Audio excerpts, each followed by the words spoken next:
The music was loud, the kind that made your chest stamp with every beat. My club, Eclipse, was alive as always, packed with people dancing like they had nothing to lose. But me? I was leaning against the bar, my drink untouched, staring at Obama.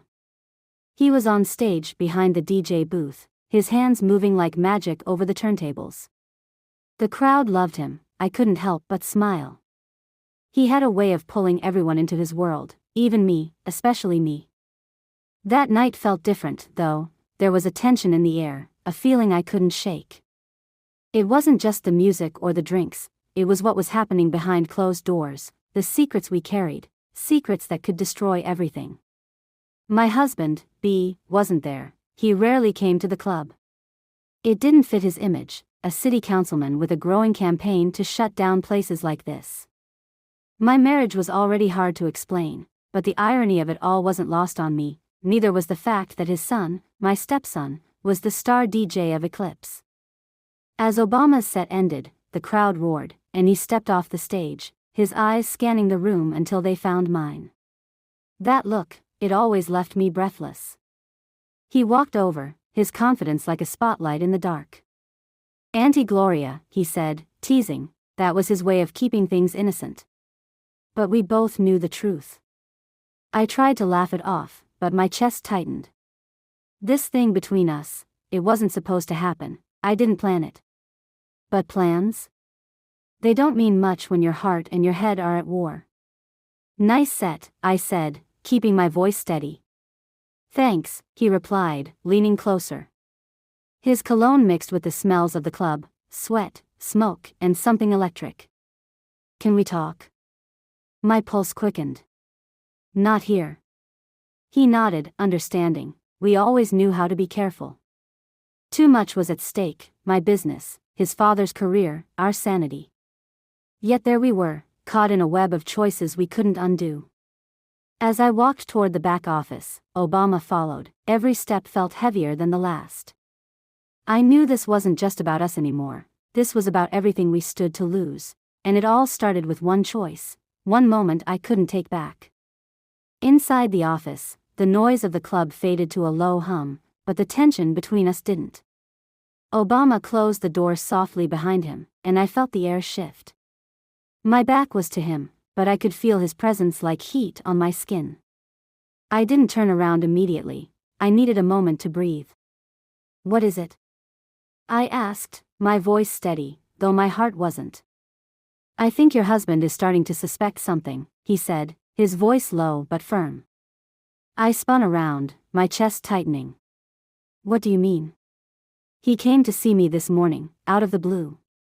Started asking questions about my gigs, about the club." Obama ran a hand through his hair, his frustration clear. He wasn't even subtle about it. I leaned against the desk, my hands gripping the edge. B was controlling, ambitious, relentless. But he wasn't stupid. If he was poking around, it wasn't random. "What did you tell him?" I asked, my throat dry. "Nothing. I kept it cool, told him what he wanted to hear," Obama replied, stepping closer. "But Gloria is watching us, I can feel it." I closed my eyes, trying to think. My mind raced through the possibilities, the lies I told to cover my tracks.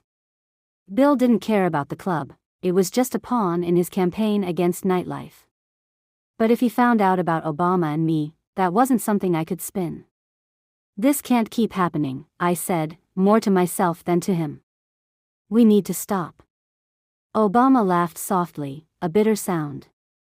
"You've said that before." "And I meant it," I snapped, though my voice cracked. "This isn't just about us. If B finds out, then let him find out," Obama interrupted, his voice sharp. "Let him know he doesn't own you." I stared at him, my chest rising and falling as anger and fear clashed inside me. "It's not that simple, Obama. You don't understand what's at stake." "Oh, I understand," he said, stepping even closer until there was barely any space between us. "You think I don't know what it means to risk everything?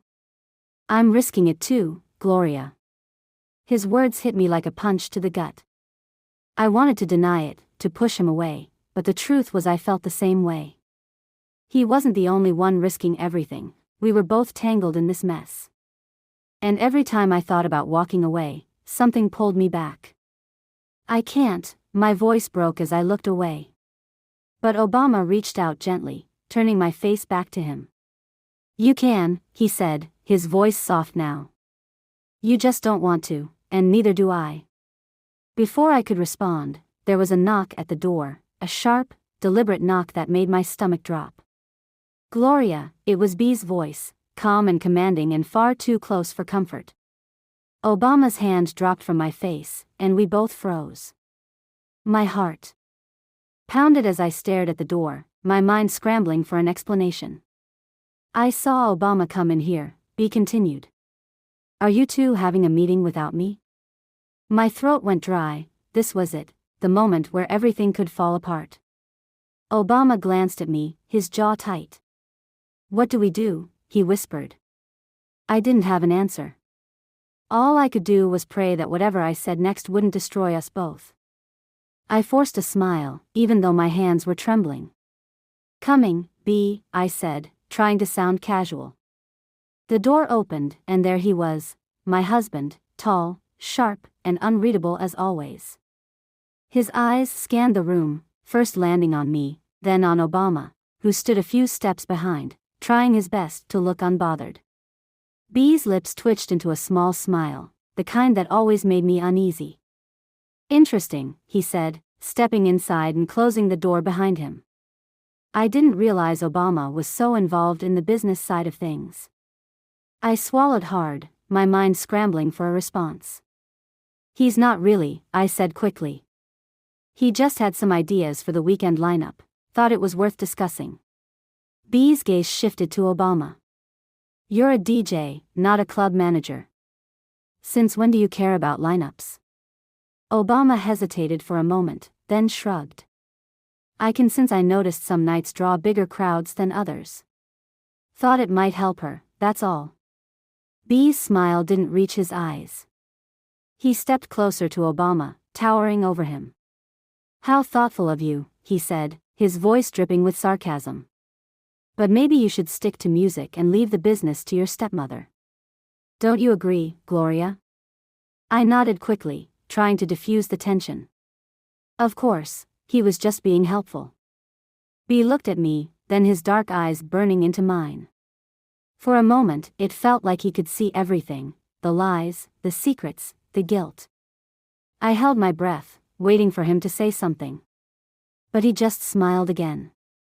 Well, he said finally, turning toward the door, don't let me interrupt. I'll leave you two to discuss your lineups. As he left, the door clicked shut behind him, but the weight in the room didn't lift. Obama exhaled sharply, running a hand through his hair. That was close, too close, I said, sinking into my chair, my hands still shaking. We can't keep doing this. Obama didn't argue this time. He just looked at me, his face a mix of frustration and sadness. What now? I didn't have an answer. All I knew was that this couldn't go on, the lies, the sneaking around, it was destroying me piece by piece. And the truth? It would destroy everyone else. Weeks passed, and I made a decision, a hard one, but the right one. I ended things with Obama, closed the door to what could have been, and focused on untangling myself from the web of choices I had spun. It wasn't easy, but it was necessary.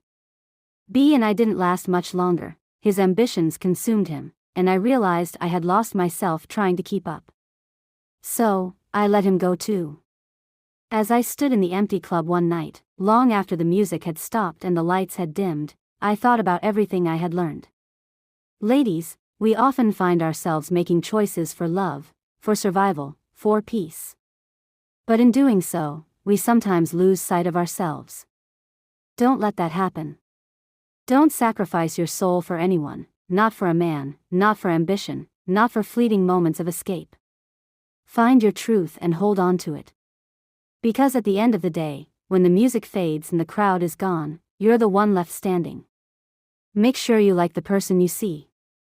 In addition to the lessons of this particular story, If you're feeling a bit distant from your husband or not getting the attention you need, it's completely normal to want comfort and connection.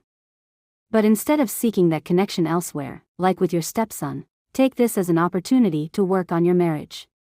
Open up to your husband about how you are feeling and encourage him to do the same.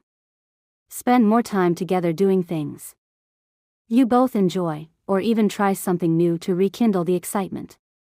It could be simple things like talking, having deep conversations, or planning a weekend getaway.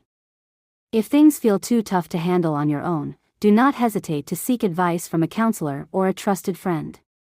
Also, the moral for this story is that every relationship goes through ups and downs, but facing challenges together can help you grow closer and build a stronger bond in your marriage. Well, if you watched this to this end and you learned a lot, consider giving this video a thumbs up.